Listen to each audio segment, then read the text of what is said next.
Alright, so here is a very easy way to remove duplicates from your list of emails. If you have something like this on your system and you are not sure if you have duplicates in it, just navigate to the home menu. You can see we have different menus here. We have the file, we have home, we have insert, we have layout, and so on. But the one you will choose, you select is this home menu. So alright, so once you select the home menu, you have to navigate to where you have this conditional formatting. Okay, but before you do that, you have to select the area you want to remove duplicate from, which is the column B, where you have the emails. Okay, so I will just select column B. I can also expand it by double clicking on this on this edge. So once you double click on it, it will open this way. You have selected all the emails. Okay, we drag down, so you can see we have about 300 plus emails in this list. Okay, so next you have to click on this conditional formatting. Okay, just click on it. Once you click on it, you see some options, but you have to select the first option, which says highlight cell rules. Okay,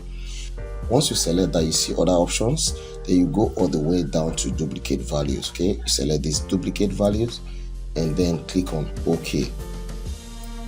Now if you scroll down a little bit, you find out that the duplicate inside this list of emails has been selected, rightly selected with a color, a different color. Okay, let me just scroll down a little bit. You can see we have duplicate of emails. Okay, we have duplicate emails in this list. Okay, so after that, next you want to go to where you have this go to the menus again. You can see after insert, we have page layout, we have formula, we have data, we have review, we have view, and we have office tab, depending on the Microsoft Office you are using. Now I'm going to select data. Okay, I'm just going to select data.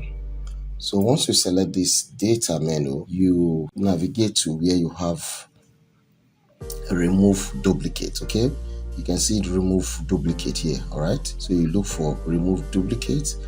Once you click on remove duplicate, it will ask if you want to expand the selection or you want to continue with the current selection. So I'm just going to click on this continue with current selection, then I'll hit on this remove duplicate. Okay, I'll just click on this and then click on OK, and once you click OK, it will remove the duplicate. Out of the 300,000 that we have, you can see 97,935 duplicate value found and removed. So what you have now, the unique emails you have in this particular list is now 207,751 unique value remaining. Okay, so you just click on OK, and when you scroll down a little bit again, you find out that the emails have been removed. The duplicate emails have actually been removed. Okay, you can see that. So that is exactly how you can remove your duplicate emails from your email list. If you find this video helpful, please do well to subscribe to our channel, like and share with friends. If you have any question or any suggestion, you can drop it in the comment section below. Thank you for watching and see you in the next one.